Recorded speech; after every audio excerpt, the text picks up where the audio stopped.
Queridos irmãos, saúdo todos com a graça e a paz do nosso Senhor e Salvador Jesus Cristo. Nem acredito, depois de quase 5 meses sem culto, para a gente foi um pouquinho mais, para minha família, por conta do nascimento de Lili, que a gente já estava há um tempo sem vir à igreja, mas aprove ao Senhor nos dar mais uma oportunidade agora de estarmos congregados novamente, ainda que com restrições, ainda que com certas limitações, mas já nos dá um grande consolo saber que podemos estar na Assembleia dos Santos, juntos, para louvar, adorar a Deus, juntamente com o seu povo.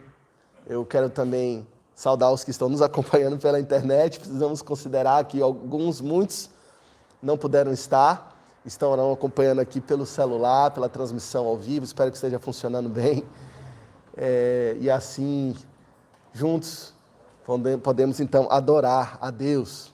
Eu quero convidar os irmãos a ficarem de pé, aqueles que puderem, e abrirem comigo a santa palavra do Senhor no Salmo 118. Salmo 118.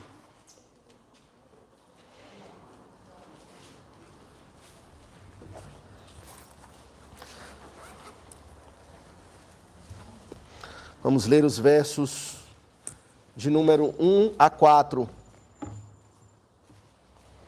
Salmo 118, dos versos 1 a 4. Vamos acompanhar reverentemente a leitura da palavra do Senhor. Diz assim: Rendei graças ao Senhor porque Ele é bom, porque a sua misericórdia dura para sempre. Diga, pois, Israel, sim, a sua misericórdia dura para sempre. Diga, pois, a casa de Arão, sim, a sua misericórdia dura para sempre. Digam, pois, os que temem ao Senhor, sim, a sua misericórdia dura para sempre. Amém. Amém. Ainda de pé, vamos curvar a nossa fronte e orar a Deus, suplicando a sua bênção. Santo Deus e eterno Pai, Criador dos céus e da terra, o nosso coração, ó Deus, está em festa, se alegrando, ó Deus, na Tua presença juntamente com o Teu povo, porque aprove ao Senhor, ó Deus, nos conceder mais uma oportunidade para estarmos juntos, oportunidade renovada, Deus, de tanto tempo separados da presença dos santos, separados da comunhão com o Senhor em culto público. Nos ajuntamos novamente com um propósito, ó Deus. A uma só voz engrandecer o Teu nome. Juntos, como família da fé, como corpo do Senhor Jesus Cristo, como edifício, edificado pelo Senhor, pela Tua graça, como pedras vivas que somos, engrandecer e magnificar o Teu santíssimo e precioso nome. Pai, nos abençoa, ó Deus, com as bênçãos dos altos céus. Fala conosco, fortalece a nossa fé, te damos graças, Senhor, porque durante todo esse tempo podemos dizer que até aqui nos ajudou o Senhor. Nos lembramos, ó Deus, com lamento e tristeza, por que não também nos lembrar da partida da nossa irmã Virgínia, que certamente nesse momento estaria conosco, estaria aqui, mas ela está com o Senhor, o que é incomparavelmente melhor. Mas aqui estamos, ó Deus, que o Senhor receba o nosso louvor, o qual colocamos diante do Senhor como nosso Criador, provedor e Redentor. Abençoa-nos todos, Senhor, nos livra de qualquer outro problema nesse retorno, que o Senhor nos dê direção, nos dê proteção, e assim possamos, com segurança e alegria, bendizer o Teu nome. Assim oramos e agradecemos por todas as coisas, em o nome de Jesus. Amém Amém. Podeis assentar, irmãos. Irmãos, vamos louvar ao Senhor com o Salmo de número 121. Salmo de número 121.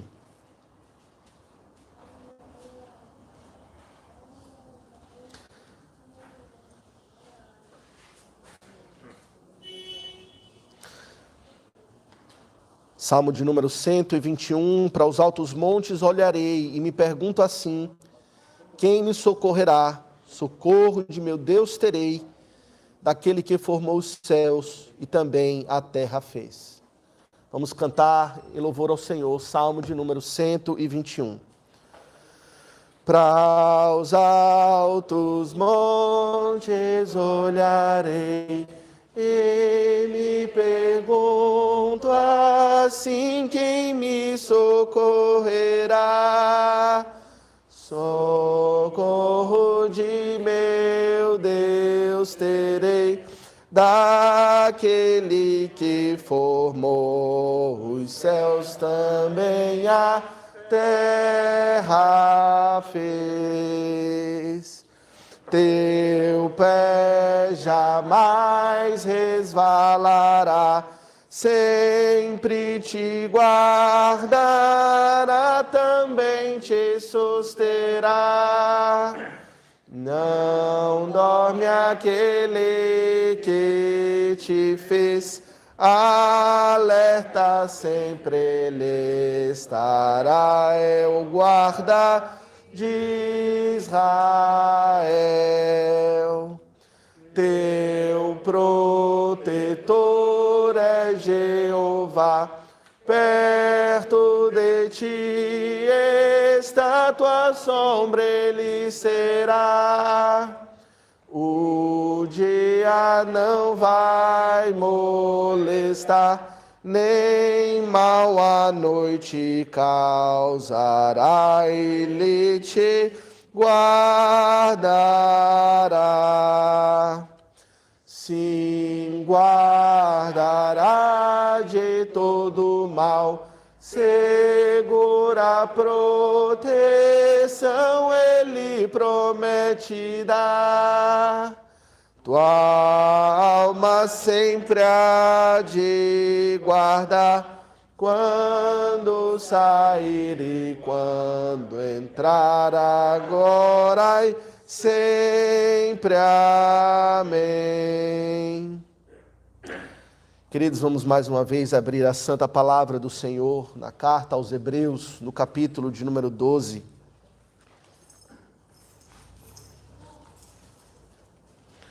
Hebreus,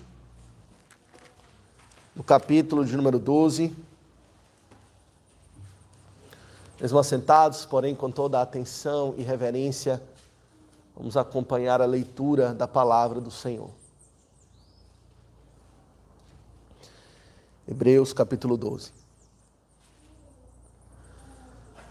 Portanto, também nós, visto que temos a rodear-nos tão grande nuvem de testemunhas, desembaraçando-nos de todo o peso e do pecado que tenazmente nos assedia, corramos com perseverança a carreira que nos está proposta, olhando firmemente para o autor e consumador da fé, Jesus, o qual, em troca da alegria que lhe estava proposta, suportou a cruz, não fazendo caso da ignomínia, está assentado à destra do trono de Deus.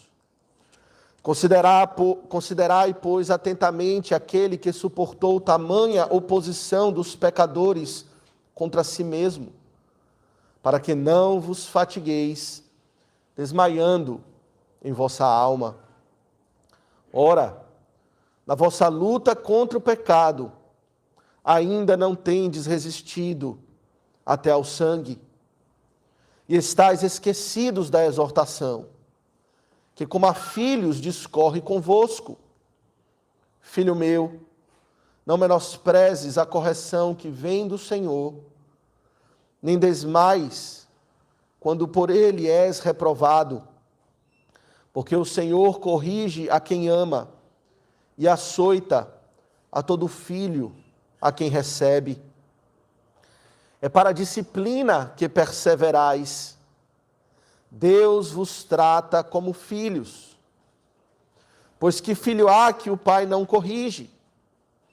Mas, se estáis sem correção, de que todos se têm tornado participantes, logo sois bastardos e não filhos.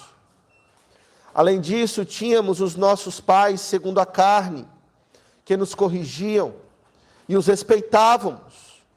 Não havemos de estar em muito maior submissão ao Pai espiritual? E então viveremos?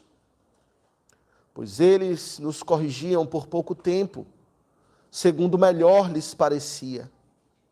Deus, porém, nos disciplina para aproveitamento, a fim de sermos participantes da sua santidade.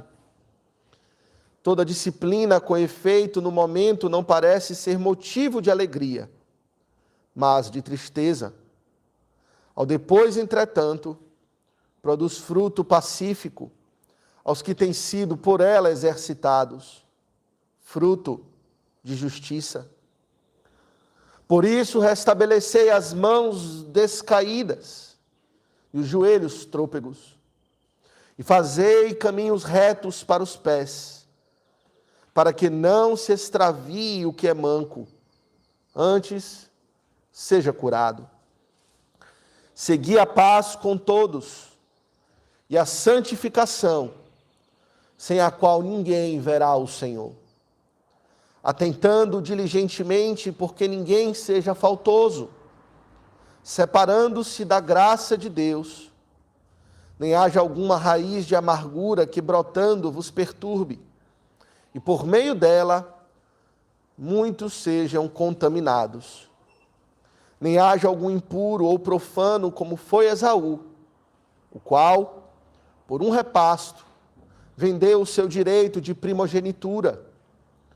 Pois sabeis também que posteriormente, querendo herdar a bênção, foi rejeitado, pois não achou lugar de arrependimento, embora com lágrimas o tivesse buscado.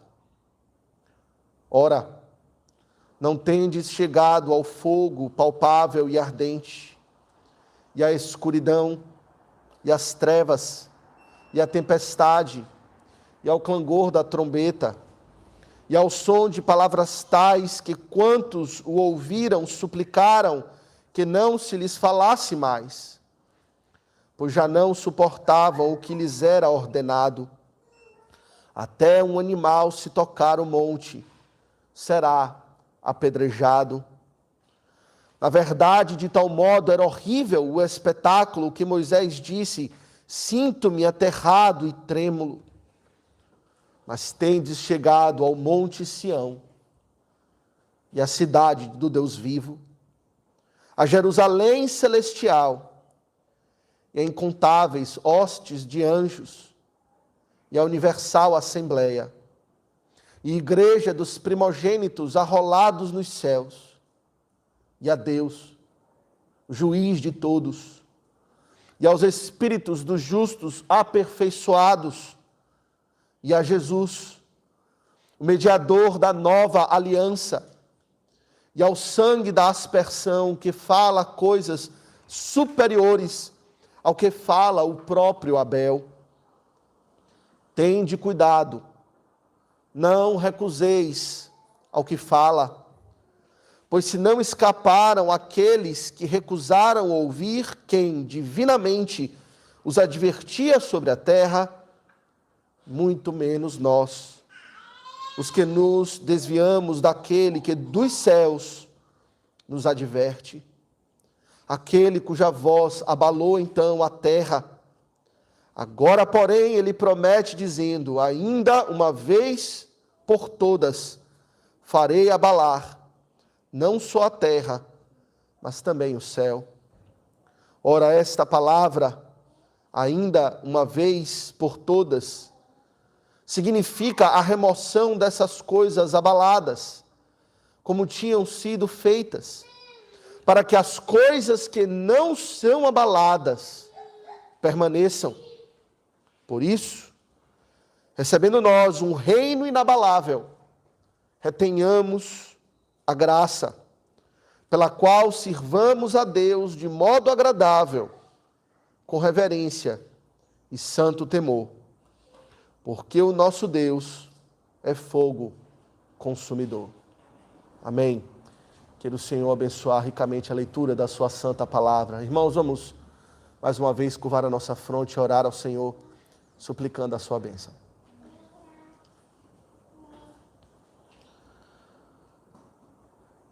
Bondoso Deus e eterno Pai, é com temor e tremor que mais uma vez nos aproximamos do Teu trono de graça em oração. Nos aproximamos, Senhor, na confiança que temos no único mediador entre Deus e os homens, Jesus Cristo, o homem. Aquele que se fez semelhante a nós em todas as coisas, exceto no pecado. Que agora mesmo está sentado à Tua destra, fazendo intercessão por nós. Nosso sumo sacerdote. Por meio dele, ó Deus, pelo mediador da nova aliança, nos achegamos ao Teu reino inabalável, para suplicar, ó Deus, que o Senhor nos perdoe os pecados, suplicar, ó Deus, que o Senhor tenha misericórdia de nós, nos pecados, ó Deus, contra o Senhor, pensamentos, palavras e ações, pecados concretos, específicos.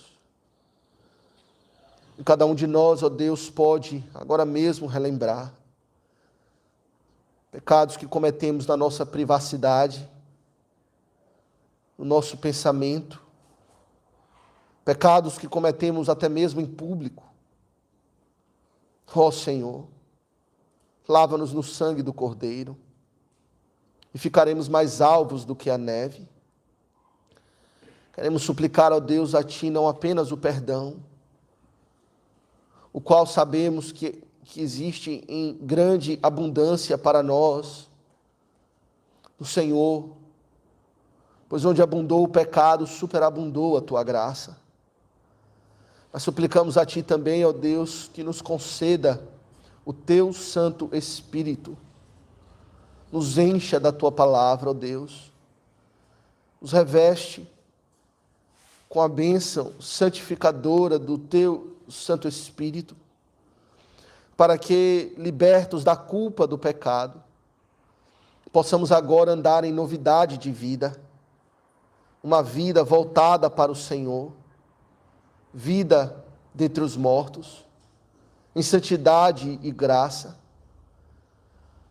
E assim, ó Deus, perdoados e santificados, possamos viver para a glória do Senhor, vivendo no gozo do Senhor, viver aquela vida abundante que o Senhor Jesus separou para nós, e assim possamos nos alegrar todos os dias da nossa vida, pois sabemos que reservado para nós está uma herança incorruptível, sem mácula, imacessível, reservada nos céus para nós, aqueles que Te temem e creem na promessa do Evangelho. Senhor, queremos mais uma vez Te agradecer pela bênção do Senhor e nos conceder esse retorno dos cultos, ainda que com limitações, ó Deus, ainda que com restrições, impostas pelas autoridades e que sabemos visa a saúde da população, mas que ao mesmo tempo, ó Deus, nos trouxe, durante esse período de afastamento, grande aflição. Mas agora o Senhor começa, ó Deus, a fazer novamente raiar a luz da Tua bondade, nos restaurando a comunhão dos santos. Rogamos, ó Deus, que o Senhor possa levar adiante este processo. No momento determinado pelo Senhor, possamos retomar na plena comunhão, com a presença não restrita, não limitada, mas na presença de todo o Teu povo, e possa estar aqui, ó Deus, para que juntos, a uma só voz, possamos celebrar o Teu nome, Mas, ó Deus, o nosso coração já está profundamente grato ao Senhor. Estamos até mesmo emocionados.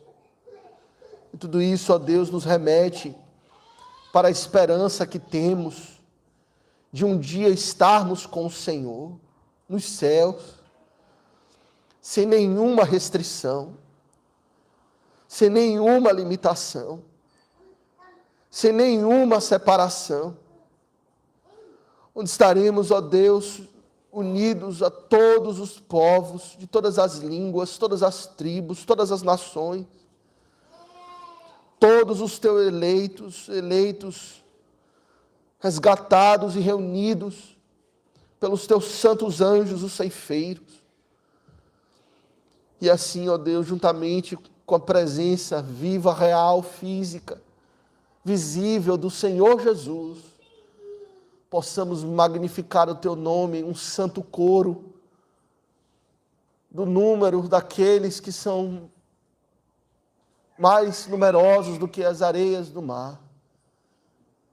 Ó Deus, até quando, Senhor? Ora vem, Senhor Jesus. Mas, ó Deus, enquanto estamos ainda nessa nossa peregrinação, suplicamos, sustenta-nos a fé. Queremos, ó Deus, orar em especial por aqueles que ainda estão experimentando aflições. Oramos pela nossa irmã Érica, que perdeu seu tio. Ó Deus, tem misericórdia. Fortalece, consola essa família. Misericórdia também da irmã Bruna, ó Deus, seu tio-avô está internado em estado grave. Saúde. Lembramos também da nossa irmã Jéssica, Senhor, cujo pai também está enfermo pelo coronavírus. E outros, ó Deus, que têm parentes, familiares, amigos, irmãos, em condições semelhantes. Ó Deus, ainda é um momento de aflição. E rogamos, ó Deus, que o Senhor seja propício a esses irmãos, concedendo-lhes, ó Deus, a tua boa mão, consolando, dirigindo, libertando, curando pelo teu poder. Preserva, Senhor, e sustenta pela tua graça. E nos abençoa, ó Deus, neste culto. O Senhor possa, de fato, como tem já estado conosco até aqui, possa manifestar a tua presença poderosa, com poder e grande glória, pela tua palavra lida, orada, cantada e pregada, e até mesmo visível nos sacramentos. E assim, ó Deus, o teu povo tem a sua fé fortalecida. Louvado seja o teu nome, ó Deus, que não tem nos desamparado. Assim oramos e te agradecemos por todas as coisas, em o nome de Jesus. Amém. Amém. Graças a Deus. Irmãos, vamos mais uma vez louvar ao Senhor desta feita com o Salmo 84. Salmo de número 84.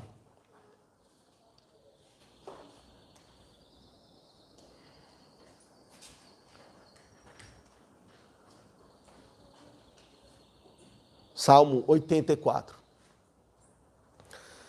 Javé, Deus dos exércitos, ó quão amáveis são as tuas tendas pelas quais meu ser suspiros dá. Meu vigor se esvai pelos átrios do Senhor. Ao Deus vivente clamam minha carne e coração. Até o pardal pra si achou a casa pra morar. E a andorinha encontrou um ninho para si. Que acolha seus filhotes, achei o teu altar. Ó Senhor dos exércitos, meu Rei, meu Deus, tu és. os que habitam o lugar da casa do Senhor, continuamente louvam Deus e bem felizes são. Feliz é o varão cuja força está em ti, e tem no coração caminho reto, puro e bom, o qual, passando pelo vale estéril, seco e ruim, faz dele manancial, e as chuvas bênçãos vem trazer. De força em força vão bem diante do Senhor, aparecendo cada um no monte de Sião. Senhor Deus dos exércitos, escuta a oração. Ó Deus de Israel, concede ouvidos para mim, e volta ao teu olhar, nosso escudo e proteção. Templa, ó Senhor, o rosto do ungido teu. Um dia nos teus átrios vale muito mais que 1000. Prefiro melhor na porta estar da casa do meu Deus, do que permanecer junto às tendas do homem mau.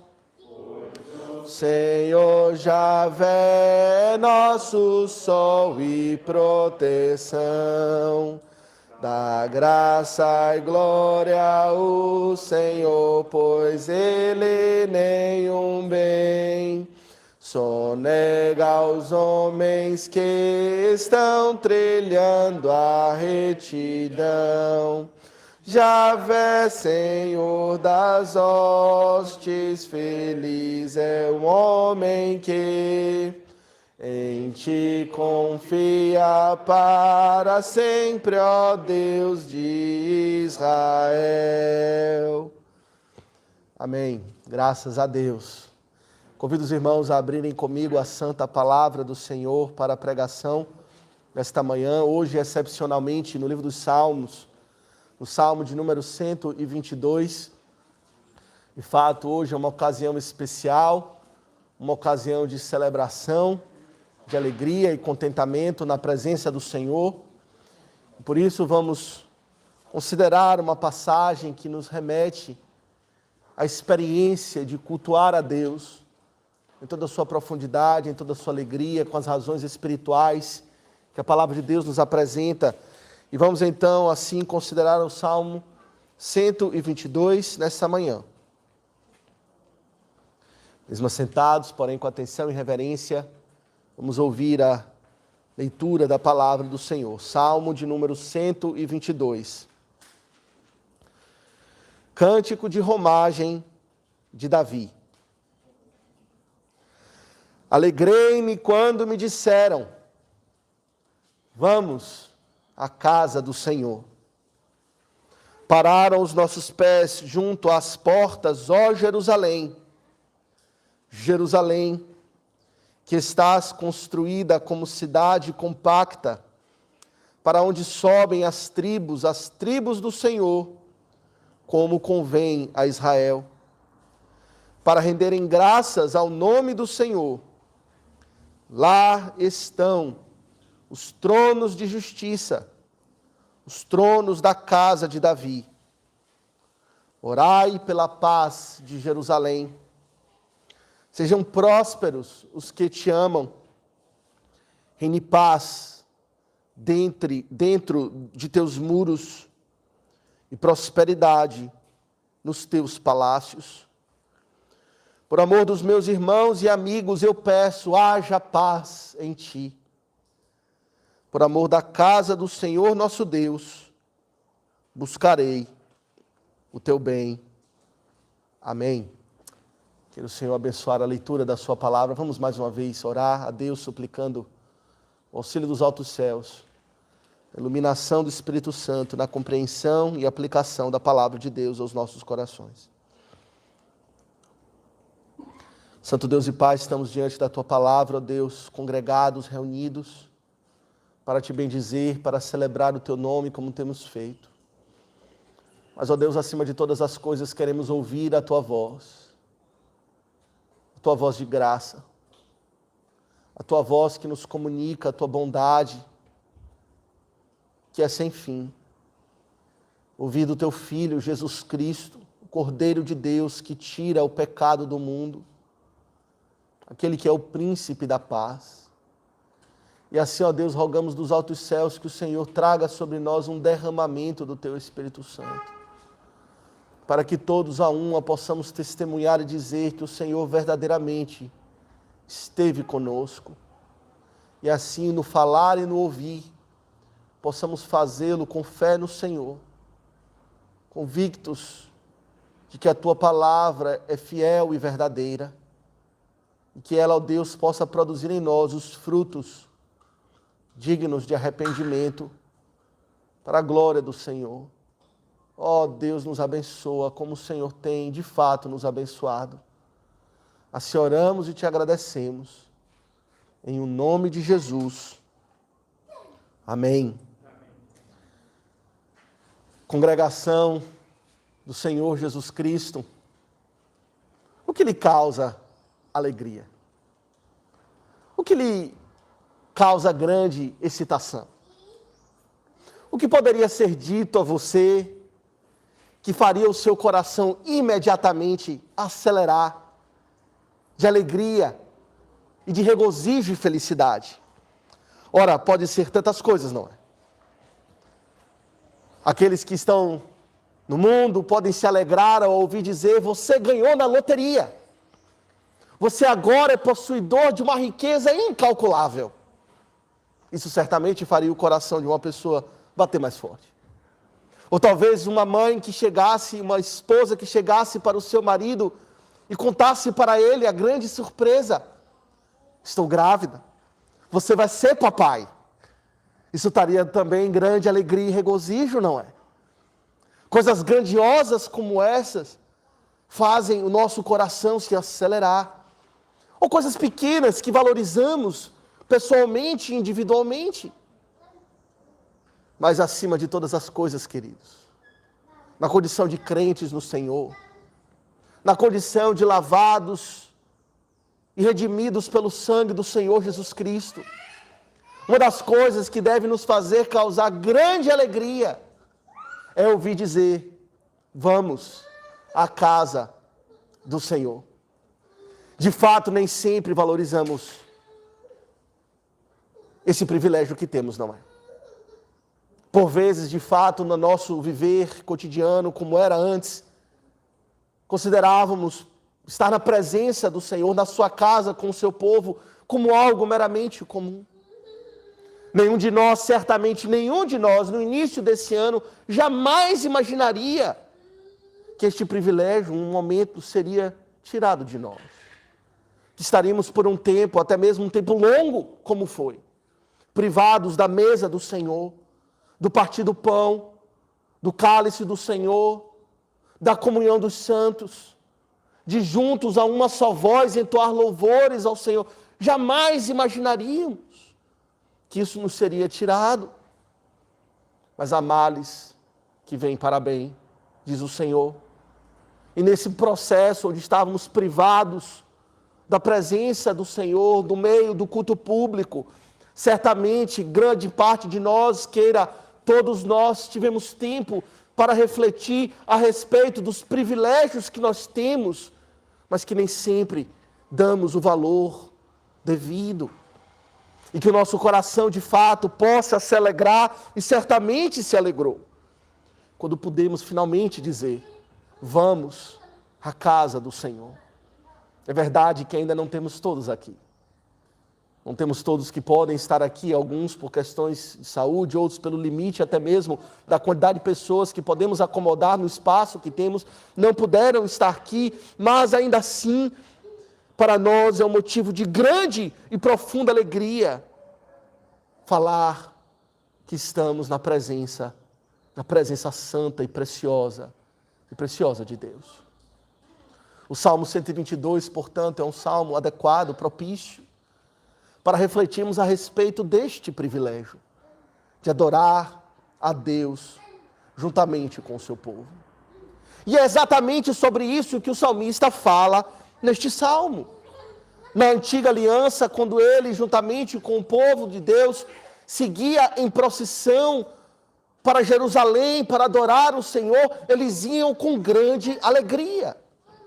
Este salmo narra isso, narra a experiência, os sentimentos, a percepção, a visão, as opiniões daquele que está indo para a casa de Deus para adorá-lo, na antiga Jerusalém.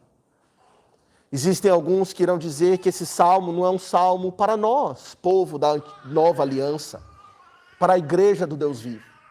Alguns dirão que aqui está se falando a respeito da experiência de um judeu indo para Jerusalém, adorar no templo, e isso é verdade, mas que ficou restrito ao passado da antiga aliança e que não temos uma conexão com aquilo que está sendo dito aqui.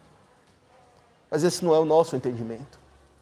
Há várias coisas que de fato nos conectam com a experiência do salmista que estava aqui narrando a sua ida para Jerusalém e que se assemelha, e eu diria que de forma ainda mais climática e ainda mais perfeita nós experimentamos hoje, povo da nova aliança. Uma das razões que nos conecta com a experiência do salmista é o motivo pelo qual aqui ele está indo para Jerusalém.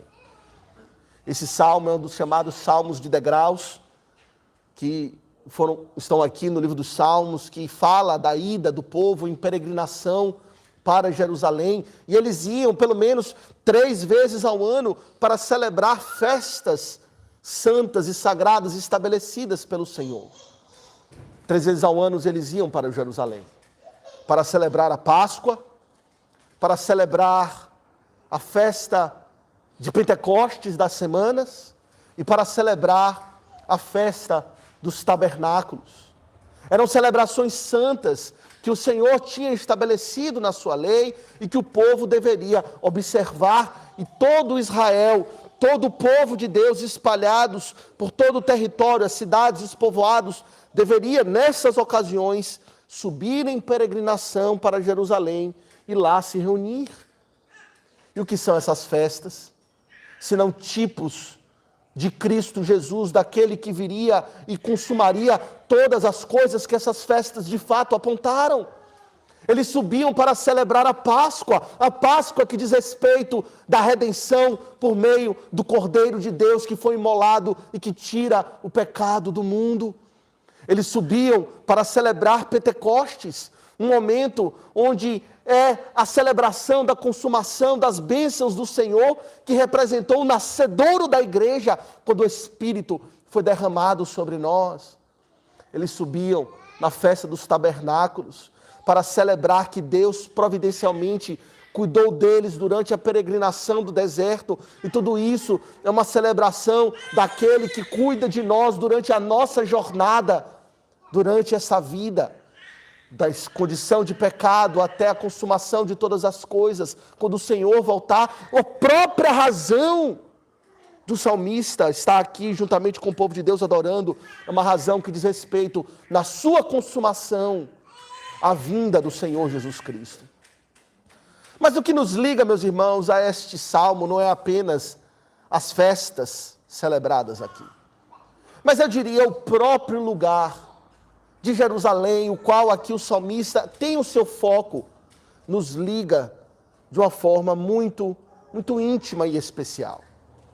O salmo aqui, ao falar dessa experiência de adorar ao Senhor, foca no lugar, foca na casa do Senhor, aqui chamada de Jerusalém, cidade santa. E certamente não estamos em Jerusalém, mas estamos na Jerusalém que é do alto. Muito embora Jerusalém, de fato, por um tempo, foi escolhida pelo Senhor como cidade santa do Senhor, o próprio Senhor Jesus Cristo, quando esteve aqui na terra, falou para a mulher samaritana que vem a hora e já chegou, que os verdadeiros adoradores não adorarão nem neste monte nem em Jerusalém, mas adorarão o Pai em espírito e em verdade. Aquilo que Jerusalém representava fisicamente, geograficamente, como um local de adoração, hoje não experimenta mais limites, nem barreiras, e podemos adorar ao Senhor sempre que o povo de Deus está reunido. Jerusalém é a representação da habitação de Deus com o seu povo. Quando o seu povo se reúne para adorá-lo, lá está o Senhor. E por isso é que Jerusalém era chamado de a casa do Senhor, pois lá o Senhor poderia ser encontrado para o povo estar com ele. E a palavra de Deus nos fala que a casa do Senhor hoje, nós, na nossa condição de crentes da nova aliança, tanto para gentios quanto para judeus, é a igreja. 1 Timóteo 3, verso 14 a 16, diz o seguinte, o apóstolo Paulo: escrevo-te essas coisas, esperando ir ver-te em breve, para que, se eu tardar, fiques cientes de como se deve proceder na casa de Deus, que é a igreja do Deus vivo. De modo que quando o salmista fala, vamos à casa do Senhor, vamos subir para Jerusalém, nós sabemos que essa experiência, ela encontrou a sua consumação na igreja do Deus vivo, que é a casa do Senhor, que é onde Deus, de fato, pode e deve ser encontrado. É preciso que entendamos que a igreja não diz respeito a esta construção, e muito menos a esta tenda que nós obtivemos para nos reunirmos aqui com segurança. A igreja diz respeito a nós, o povo do Senhor.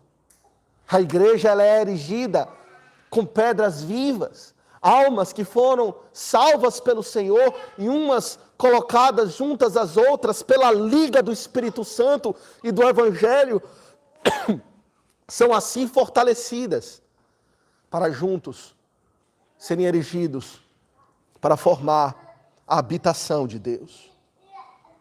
A palavra nos diz que quando estiverem 2 ou 3 reunidos no nome do Senhor, ali está o Senhor no meio deles. O Senhor está no nosso meio. Aqui é a casa do Senhor, onde Deus habita. E por isso o salmista exclama com grande alegria: alegrei-me quando me disseram, vamos à casa do Senhor. Assim, irmãos, queremos então considerar este salmo sobre este tema: a experiência de fazer parte de uma bendita aglomeração.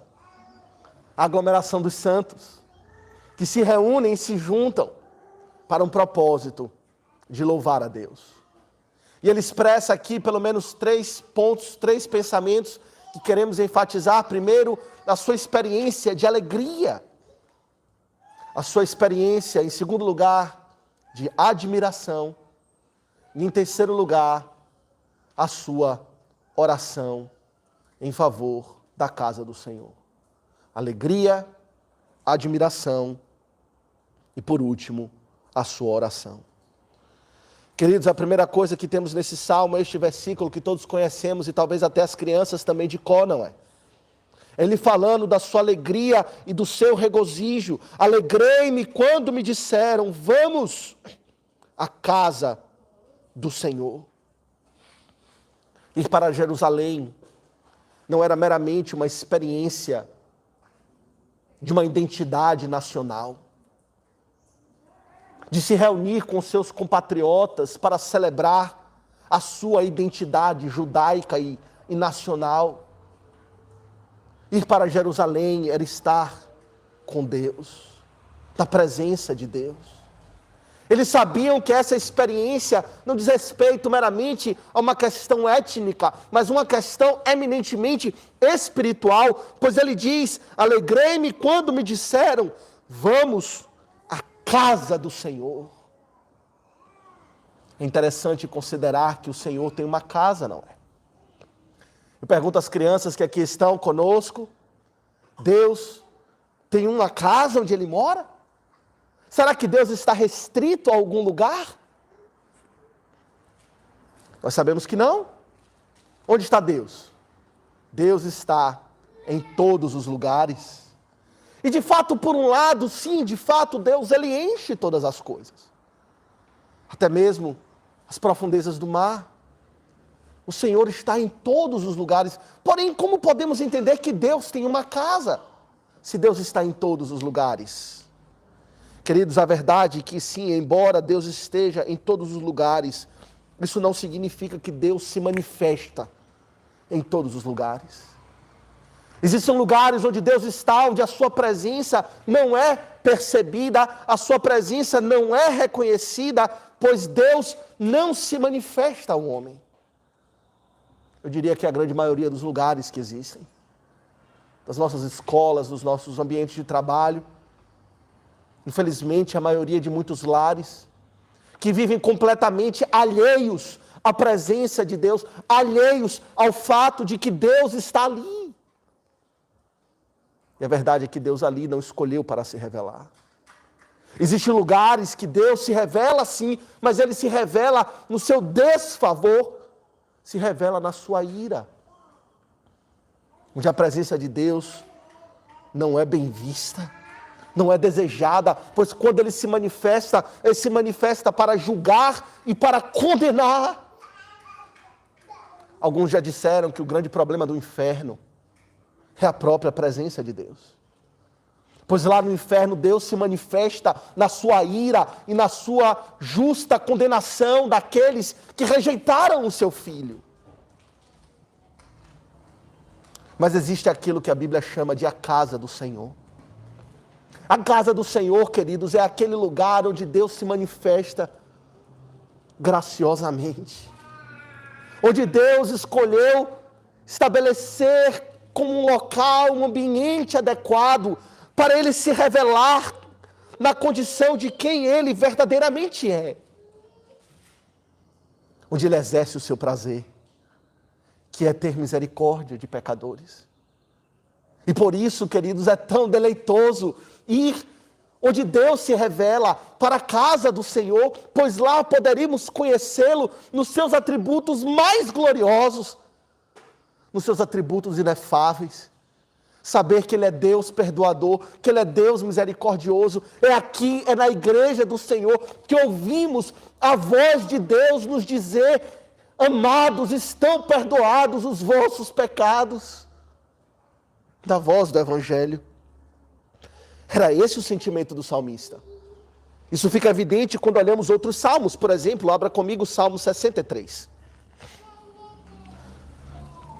Salmo 63, verso 1.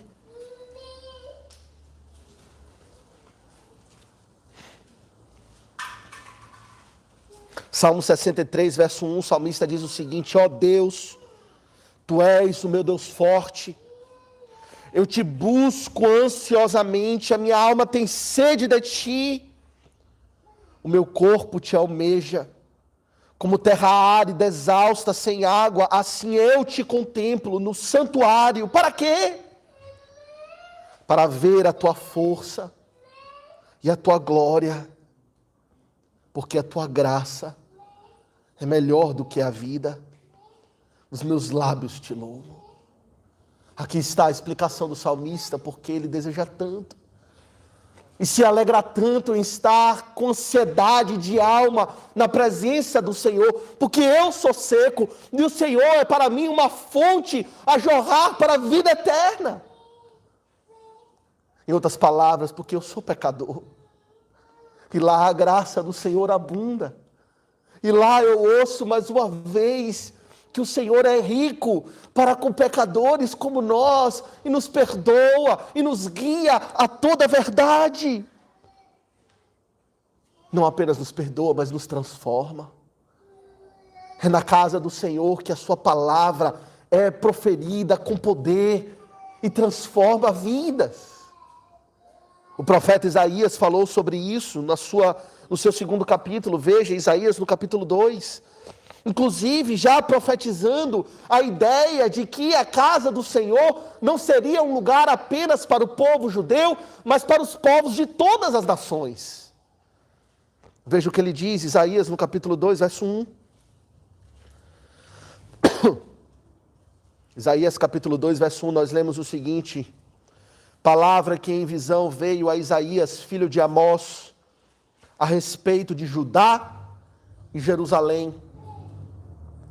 Nos últimos dias acontecerá que o monte da casa do Senhor será estabelecido no cimo dos montes e se elevará sobre os outeiros, e para ele afluirão todos os povos. Irão muitas nações e dirão: vinde, subamos ao monte do Senhor e à casa do Deus de Jacó, para que nos ensine os seus caminhos e andemos pelas suas veredas. Porque de Sião sairá a lei e a palavra do Senhor de Jerusalém. Ele julgará entre os povos e corrigirá muitas nações. Estes converterão as suas espadas em relhas de arados e as suas lanças em podadeiras. Uma nação não levantará espada contra outra nação, e nem aprenderão mais a guerra. Vinde, ó casa de Jacó, e andemos na luz do Senhor. Aqui está, queridos, um motivo de grande alegria, porque na casa do Senhor, o Senhor se manifesta graciosamente, perdoando e transformando vidas escravizadas ao pecado, mas que agora encontram no Senhor a plena manifestação da sua graça. Que alegria! Mais uma vez poderei ouvir e ver o Evangelho manifestado a nós. O salmista fala da sua profunda alegria. Essa é a nossa alegria, queridos.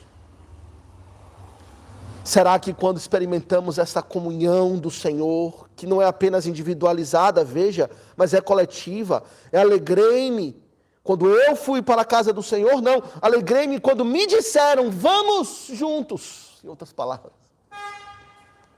vamos como um só povo, a casa do Senhor. Essa é a sua alegria, estar com o povo de Deus, pois é lá que Deus se manifesta, com graça e com misericórdia, salvando pecadores. O salmista fala da sua alegria, mas em segundo lugar, ele também fala da sua admiração ao chegar lá. O que eu diria que é uma experiência ainda mais profunda da alegria. Quando no verso 1 ele fala: vamos à casa do Senhor, a ideia de que aqui ele ainda está distante e está fazendo preparativos para a viagem a Jerusalém. Viagem essa que poderia ser longa, levar vários dias. Israel tinha todo o seu domínio e Jerusalém estava ali situada em um determinado lugar, e os povoados e as cidades de Israel todos deveriam fazer preparativos para a viagem e celebração das festas. Mas aqui no verso 2 nós vemos que este peregrino, este adorador, chegou em Jerusalém. E ao chegar diante das portas de Jerusalém, ele para e contempla a casa do Senhor. É isso que temos no verso 2, não é?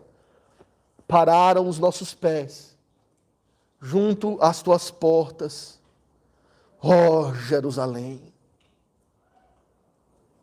Pararam.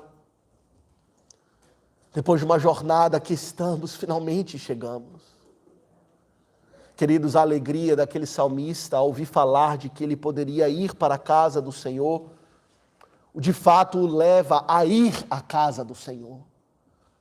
O seu sentimento de amor para com Deus se materializa e se concretiza no fato de que ele efetivamente foi, de que efetivamente ele empreendeu a viagem, a peregrinação, junto com o povo de Deus, e lá estava ele. Os nossos pés costumam nos levar para onde o nosso coração está.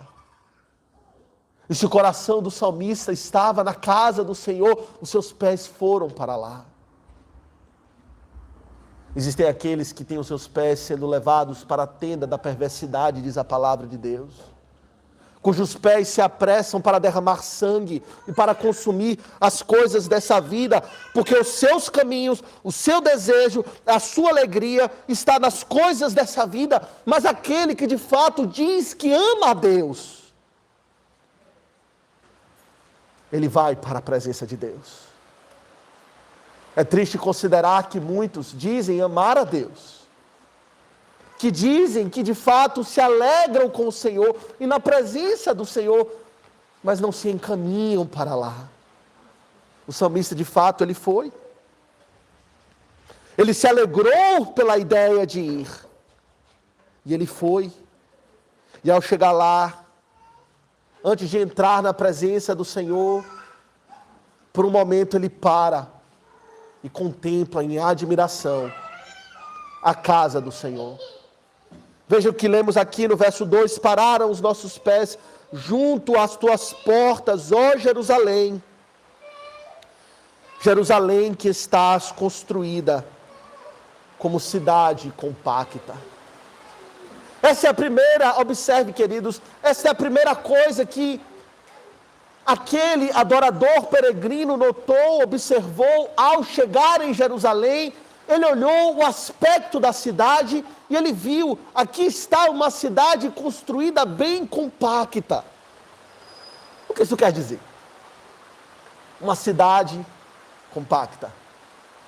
Queridos, é preciso compreender aqui algo do contexto. Imagine que aqui aqueles adoradores estão vindo de povoados pequenos, de Israel, longínquos, onde as cidades eram pequenas e talvez espalhadas umas das outras, e talvez até apenas uma família vivendo em um determinado lugar e outra família em outro lugar. Mas aquele peregrino chegar em Jerusalém, o que ele vê uma grande cidade, construída bem compacta, isto é, edificada, as casas estavam perto umas das outras. Em outras palavras, ele vê uma multidão de gente. É como se chegasse alguém do interior, vivendo num lugar ermo, e chegasse numa grande cidade, e visse gente, muita gente. Isso causa nele uma sensação de euforia, ao ver uma cidade, não mero povoado. Isso seria ainda mais enfatizado se uma das festas que estivesse sendo celebradas aqui fosse a festa dos tabernáculos. O que provavelmente era, pois, segundo os estudiosos dizem da palavra do Senhor, a festa dos tabernáculos era a festa mais festiva de todas, mais alegre. Era a festa dos tabernáculos.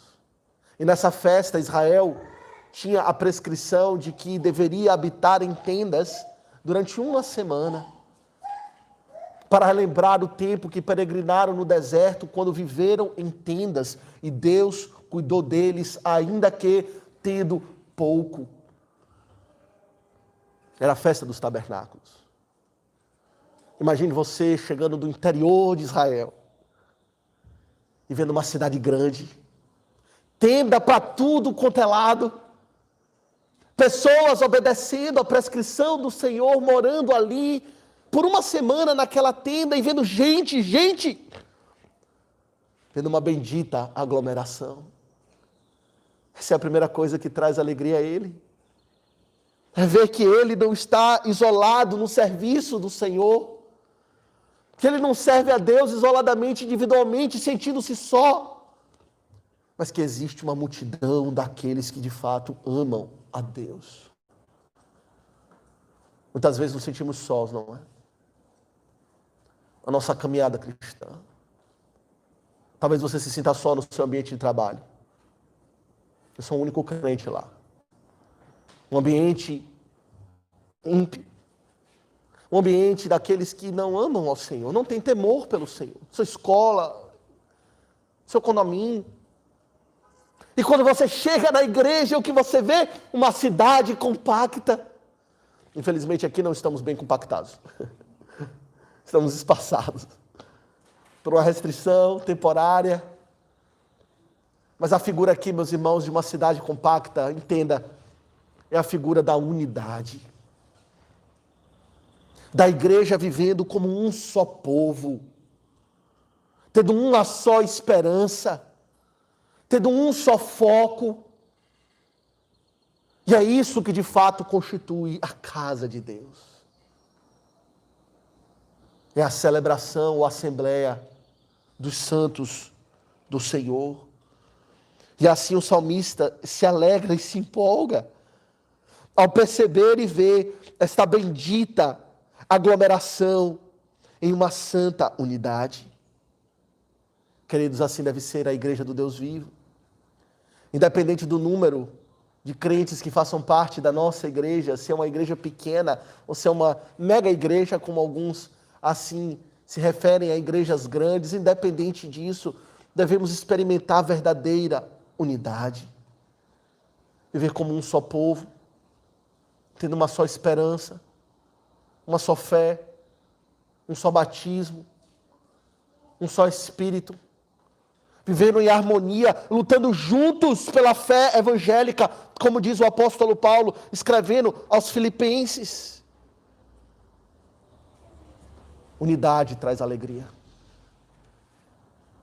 Divisão traz amargura de alma.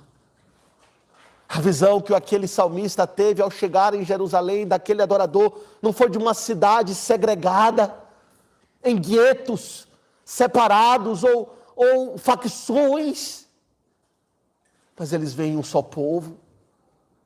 Essa ênfase fica ainda mais clara quando olhamos o versículo seguinte, não é? Quando ele diz, Jerusalém, verso 3, que estás construída como cidade compacta, para onde sobem as tribos do Senhor. Indo para lá estavam representantes das 12 tribos de Israel. Cada tribo representando um clã de uma das famílias dos 12 patriarcas. Mas ao chegar lá, o que é que eles têm? Unidade. Pois todos se identificam como as tribos do Senhor. Não existe facção, não existe divisão, não existe separação. Existe reunião. Existe congregação. Existe assembleia, o povo do Senhor, independente de que tribo for, são todos do Senhor. Será que essa é a nossa percepção? Será que isso nos causa admiração ao chegar na igreja e ver unidade, onde antes, de forma natural e pecaminosa, poderia haver divisão? É interessante considerar que se não fosse a igreja, provavelmente não nos conheceríamos. Não teríamos comunhão. A verdade é que naturalmente, de forma casual e natural, pouco temos em comum uns com os outros, não é? Alguns são de cidades completamente diferentes umas das outras. Caminhos de vida completamente diferentes. Qual a chance de estarmos juntos e unidos como um só povo, se não fosse o Evangelho, se não fosse o nosso Deus, o nosso comum Salvador, Jesus Cristo? Mas porque temos uma só esperança, vivemos como um só povo. É para lá que sobem os eleitos do Senhor, as tribos, os amados da graça do Senhor. Para lá eles sobem e se reúnem naquilo que eu chamo de uma bendita aglomeração. Essa é uma palavra que veio à tona agora durante esse tempo da pandemia, não é? Aglomeração. Tanto se fala sobre isso. Devemos evitar aglomeração e evite aglomeração. Alguns vão a situações até extremas e pensam que pequenas aglomerações são extremamente perigosas por questões sanitárias. Independente, querido, das razões sanitárias, de saúde ou não. A verdade é que esse isolamento trouxe para nós o sentimento de quão importante é nos aglomerarmos, não é? Nesse momento não é possível. Mas é muito importante. É estarmos juntos. Quão fundamental é estarmos juntos. E hoje já há um recomeço dessa união. Em breve, se Deus permitir, um dia, estaremos novamente como estávamos antes. Novamente aglomerados, não apenas nos vendo, mas nos abraçando. Mas, queridos, um dia chegará a ocasião de termos a perfeita aglomeração. A visão que o Senhor tem da Jerusalém celestial, que se manifestará vindo como uma noiva, por meio das nuvens, juntamente com a reunião dos mortos e dos vivos, transformados pela graça, é de uma multidão, mas que vive como um só povo. O que será o louvor do Senhor nessa perfeita unidade? O salmista ficou admirado quando ele subiu e viu o povo de Deus vivendo junto, aglomerados para servir ao Senhor. Mas observe em segundo lugar que a sua admiração não é apenas por esse aspecto, mas pelo propósito da aglomeração. Veja, verso 3 e 4. Jerusalém, que estás construída como cidade compacta, para onde sobem as tribos do Senhor, como convém a Israel, para renderem graças ao nome do Senhor. Aqui está o propósito dessa aglomeração, que a torna toda especial.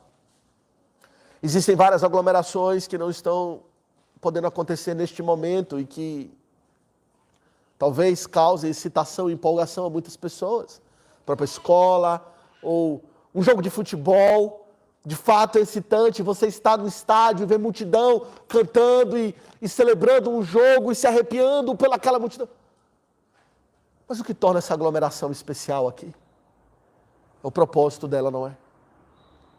Não é celebrar um jogo de futebol ou celebrar uma virada de ano, uma festa de carnaval, como talvez nem tenha ano que vem, graças a Deus. Mas é celebrar o nome do Senhor. Aqui está o salmista espantado, vendo uma multidão subindo, viajando, peregrinos de todas as partes de Israel. Com que propósito? Todos têm um só intento: render graças ao nome do Senhor, pois isso convém a Israel. É isso que o Senhor deseja. É essa a vontade do Senhor para Israel, para o seu povo. Que o povo esteja reunido, adorando o seu santo nome. Render graças a Ele. Queridos, existem tantas motivações para desejar ir para a igreja, que não são as motivações de fato bíblicas. Eu me lembro quando eu nasci na igreja, num lar cristão, acostumado a ir para a igreja desde criança. E eu nunca me opus a ir para a igreja. Até gostava. Mas gostava pelos coleguinhas. Gostava porque lá eu ia ver os amigos. O que não é em si um motivo ruim. Mas não tinha muito interesse em estar ali pelo fato de que lá Deus vai ser adorado. Isso era evidente pelo meu próprio comportamento no culto, enquanto um adolescente, um pré-adolescente, procurava sentar na galeria o mais distante possível do pregador para ficar trocando bilhetinho com os colegas durante o culto. Distraído, sem interesse, na pregação da palavra, nos louvores. Estava ali aglomerado, mas não pelos interesses santos e verdadeiros. Mas especialmente na minha vida, quando Deus transformou o meu coração. Uma das marcas que imediatamente apareceram na minha vida foi o desejo de estar na casa de Deus para louvar a Deus. Naquela época, congregávamos na Igreja da Barra. Morávamos em Estela Maris. Muito longe. Mas quando Deus operou essa transformação no meu coração, aproveitava qualquer oportunidade que tinha para estar na igreja. Durante a semana, reunião de oração, ia sozinho. Num ônibus da Barra para Estela Maris. Para estar com o povo de Deus. Que queria ouvir a palavra do Senhor. Enquanto criança, fazia tudo para não ir para a igreja. Até fingir que estava com febre, uma vez fingi. Minha mãe não acreditou. Depois eu peguei o termômetro, encostei na lâmpada, o termômetro bateu 50 graus, ela falou, você não está com 50 graus. Obviamente que tem alguma coisa errada aqui. Vai para a igreja assim. Eu fui. Até que um dia Deus transformou o coração e o desejo de estar lá para ver Deus, para estar com Deus, para ouvir a palavra de Deus, para estar com o povo de Deus, brotou e era real e era verdadeiro. E isso causa admiração no salmista. Um povo reunido com que propósito? Bendizer o nome do Senhor. Render a Ele graças. Talvez até aquele momento eu não tinha esse prazer, pois eu não tinha pelo que agradecer. Porque a própria graça ainda não tinha me alcançado. Mas quando a graça nos alcança, queridos, temos motivos eternos para agradecer ao Senhor. Motivos de sobra. Pelo perdão de pecados continuamente. Por que você vem para a casa do Senhor? Porque você se apressou para se escrever o nome, fiquei feliz em ver que muitos, logo no primeiro dia que anunciamos que até as inscrições, vários já colocaram o nome. Que bênção! Ver a igreja cheia, entre aspas, cheia dentro do limite da sua capacidade.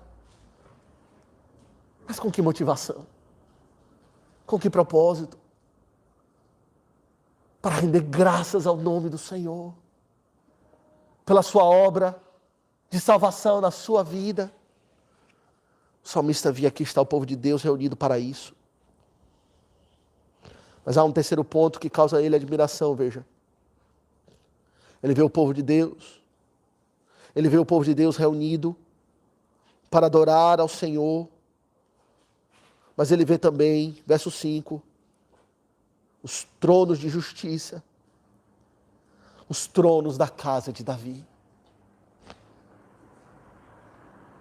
Quando ele chega na porta de Jerusalém, ele pensa, aqui está o povo de Deus para adorar. Ele vê o templo, talvez a distância, não sei. Mas ele vê também o palácio real. Ele lembra, aqui está um governo justo. Governo do trono de justiça, o trono da casa de Davi. Que governa com retidão e justiça, que faz o bem ao seu povo, que nos protege dos nossos inimigos. Aqui está um governo santo, justo e bom.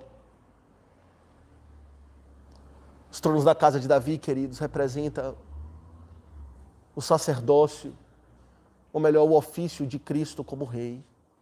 Rei sobre o seu povo. Sabemos que Cristo, meus irmãos, Ele reina sobre o universo inteiro. Todo poder me foi dado no céu e na terra, diz o Senhor, e de, portanto, fazer discípulo de todas as nações.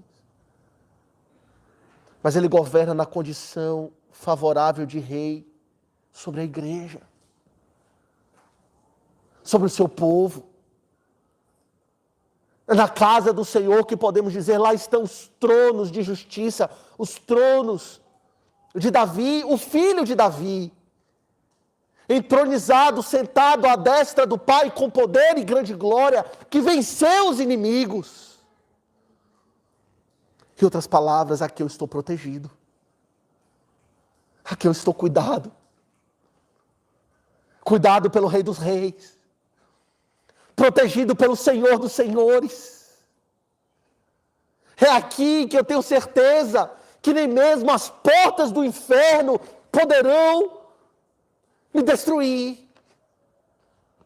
Aqui eu sei que nem mesmo a morte, nem a vida, nem espada, nem fome, nem sede, nem nudez, nem coisas do presente, nem do porvir, nada me separará do amor de Deus que está em Cristo Jesus, pois Ele me sustenta. Esse trono flui dele tudo o que é necessário para a vida e para a piedade. E Ele está lá na igreja, juntamente com o seu povo. Que perigo aqueles que vivem longe do povo do Senhor. Professam uma suposta fé no Senhor, mas diz: eu não quero os tronos de justiça. É aqui que Deus cuida de nós, queridos. Na casa do Senhor, e o salmista causa admiração ao perceber isso, constatar isso. Davi está aqui, ele reina, ele protege e cuida do seu povo. Mas ele também, queridos, ele expressa uma oração. Esse salmo tem um movimento, não é? Ele ainda está na sua casa e lembrando que vai para a casa do Senhor com alegria. Ele chega lá às portas, observa, admira. Essa admiração o leva a sua alegria a uma potência máxima. E essa alegria na potência máxima se transforma em uma oração. Ele expressa essa alegria orando e chamando os outros a orar. Verso 6. Orai pela paz de Jerusalém. Sejam prósperos os que te amam. Orai. No verso 1, outras pessoas falaram com ele: vamos à casa do Senhor. Agora ele fala com as outras pessoas: oremos pela casa do Senhor. Orai pela paz de Jerusalém. E que sejam prósperos os que te amam. O que significa isso? Queridos, alguns irmãos de linha dispensacionalista na sua teologia entendem que quando fala orar pela paz de Jerusalém, significa devemos orar para que lá no Oriente Médio não haja guerras. E que Jerusalém, a cidade santa, seja livre de inimigos. Oram até hoje, ou leem esse salmo até hoje nesse sentido, especialmente na consideração de que de fato o Oriente Médio, Jerusalém especificamente, é um campo de batalha, de guerra constante. Palestinos e outros que desejam obter ali aquele lugar. Mas eu não penso que é isso que o salmista tinha em mente aqui ao falar orar pela paz de Jerusalém. Em primeiro lugar, porque se fosse esse o sentido da sua oração, diríamos que é uma oração que nunca foi respondida. Porque de fato Jerusalém, o local, talvez logo depois de Davi, se tornou um campo de guerra ininterrupto. Logo depois veio Salomão, logo depois de Salomão, a separação do reino, o reino se dividiu e virou guerras constantes, exílio, confusão, até hoje. Quando ele ora pela paz de Jerusalém, em primeiro lugar precisamos entender que a ideia de Jerusalém aqui é a ideia de Jerusalém no seu aspecto espiritual, não no seu aspecto geopolítico. É Jerusalém representando a casa do Senhor, que hoje é representado pela igreja. E esta oração, orai pela paz de Jerusalém, se aplica a orar pela paz da igreja. Mas ainda assim, qual é o sentido? Será que a ideia é para que o Senhor nos dê proteção dos nossos inimigos? Eu penso, queridos, que o que nós temos aqui é um trocadilho que o salmista está fazendo com o próprio termo Jerusalém e que traz a seguinte ideia. A palavra paz, talvez a maioria de nós conheça no hebraico, é a palavra shalom. E Jerusalém quer dizer habitação da paz. Esse é o próprio significado da palavra Jerusalém. Uma cidade de paz. E quando ele ora, orai pelo Shalom de Jerusalém. A ideia, eu penso, é que aqui, de fato, Jerusalém seja o que ela foi projetada para ser. Um reino de paz. Um local onde a paz seja encontrada. É isso que encontramos na casa de Deus, não é? A paz. Não a paz dos inimigos. Estamos protegidos contra inimigos que porventura possam nos atacar. De fato, podemos orar nesse sentido também. Mas eu penso que o sentido aqui é de que Jerusalém seja sempre o local onde aqueles que sobem para adorá-lo encontrem a paz. Um reino de paz e prosperidade, que a bênção que vem da paz é a paz com o próprio Deus. Uma pista de que esse era o sentido está em 1 Reis, no capítulo 8.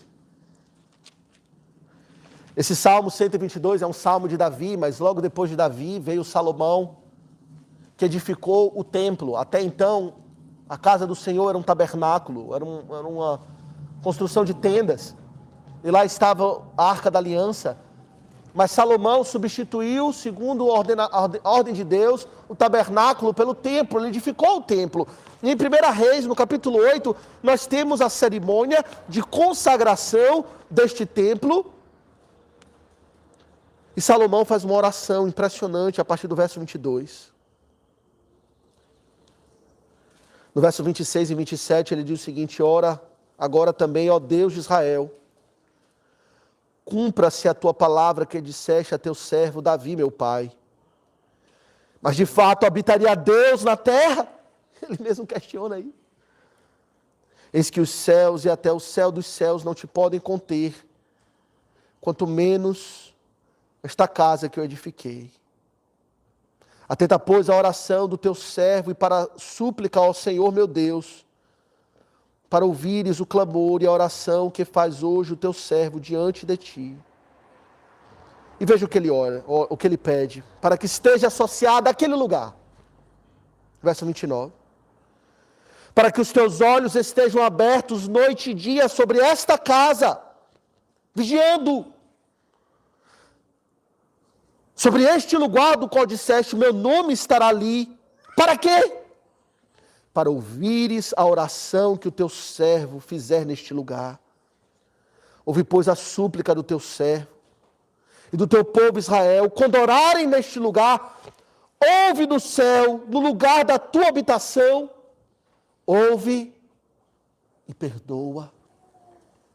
Se alguém pecar contra o seu próximo, lhe for exigido que jure, e ele vier a jurar diante do teu altar nesta casa, ouve dos altos céus, age e julga teus servos, condenando o perverso, fazendo recair o seu proceder sobre a sua cabeça, justificando ao justo para retribuires a sua justiça. No verso 33 ele continua: quando o teu povo Israel, por ter pecado contra ti, for ferido diante do inimigo, se converter a ti e confessar o teu nome e orar e suplicar a ti nesta casa, o que é que ele fala?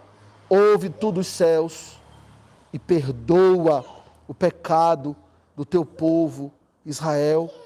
Verso 36, ouve tu dos céus, perdoa o pecado de teus servos. Verso 38, toda oração e súplica que qualquer homem ou todo o teu povo de Israel fizer conhecido. Verso 39, ouve tu nos céus, lugar da tua habitação, perdoa.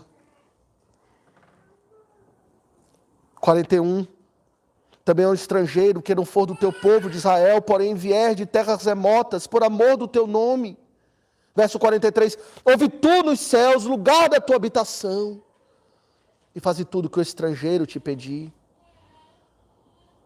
Verso 45, ouve tu nos céus a sua oração e a súplica, e faz-lhe justiça. Quando pecarem contra ti, e tu te indignares contra eles, e os entregares às mãos do inimigo, a fim de que os leves cativos à terra inimiga, longe ou perto esteja, e na terra onde foram levados cativos caírem em si, e se converterem, e na terra do seu cativeiro te suplicarem, dizendo, pecamos e perversamente procedemos, e cometemos iniquidade. Verso 49, o que vai acontecer? Ouve tu dos céus, lugar da tua habitação, a sua prece, a sua súplica, faz-lhe justiça, e perdoa o teu povo, que houver pecado contra ti. Vez após vez ele fala, ouve Senhor, e perdoa. Ouve e perdoa. Ouve e perdoa. E no perdão é que vem a paz. Orai para que Jerusalém seja um reino de paz. A paz reine verdadeiramente. Aqui seja um local onde os homens possam compreender e conhecer como eles podem se reconciliar com Deus. E assim serão prósperos e felizes, porque têm os seus pecados perdoados.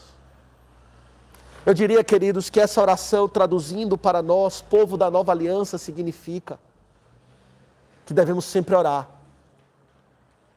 Não para que não sejamos perseguidos, ou protegidos de inimigos, isso já vai acontecer. Inimigos se levantarão contra a igreja, e Cristo já prometeu que Ele irá sustentar a sua igreja. O nosso maior perigo não é de fora, o maior perigo é dentro. É ter uma igreja que a paz não é pregada,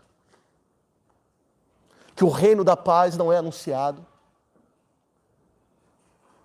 onde o evangelho já não mais é ouvido. E nesse lugar, que prosperidade existirá?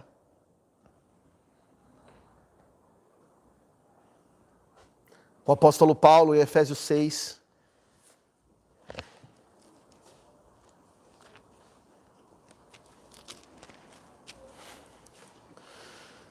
quando ele pede à igreja que ore por ele, ele não pede para a igreja que ore por ele, para que ele seja livre de César, da morte dos inimigos. Ele ora pelo quê?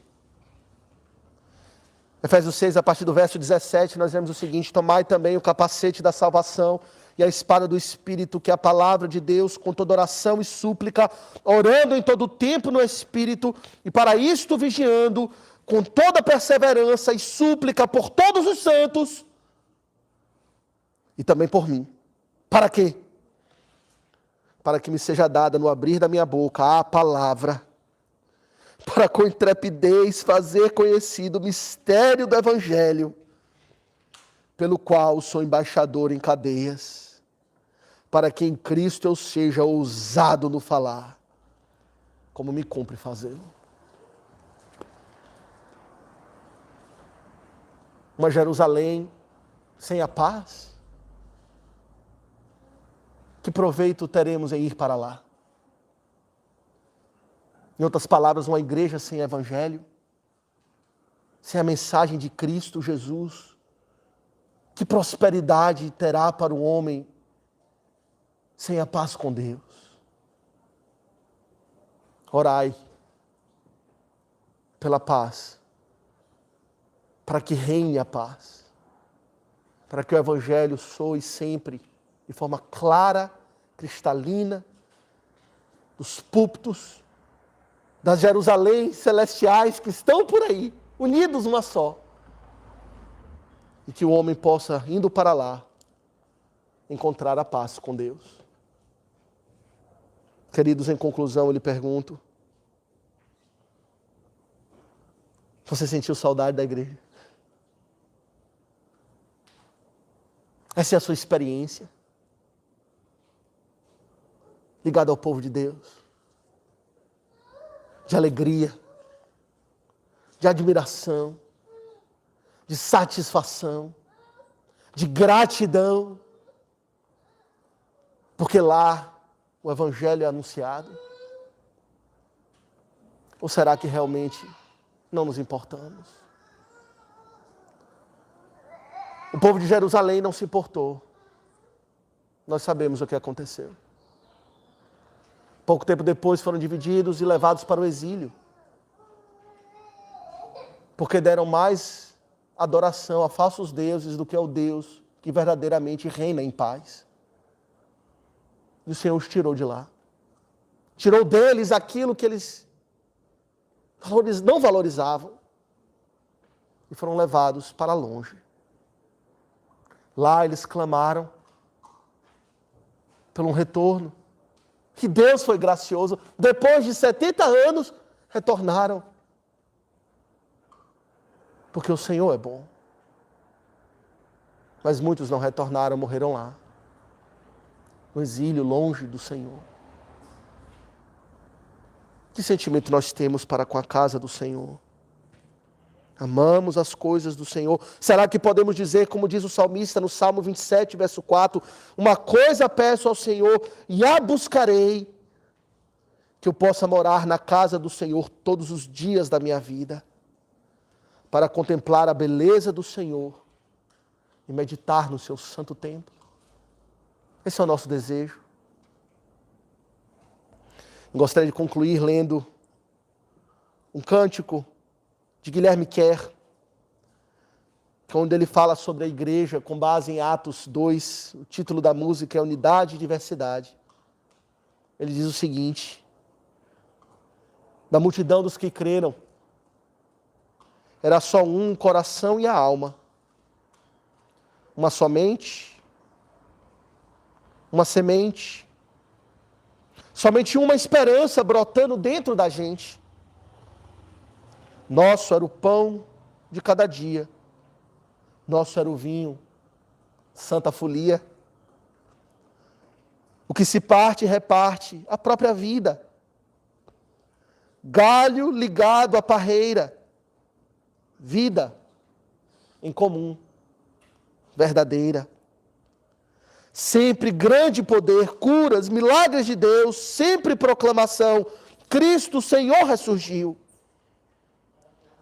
Da multidão dos que creram era só um, o coração e a alma. Muita alegria, singela vida. Na simpatia de todos, nasce a igreja de novo. Povo de Deus, sal e luz para todos os povos. Queira o Senhor nos abençoar e nos dar tal experiência da paz do Senhor, que pode unicamente ser encontrada na sua casa. Amém. Amém. Graças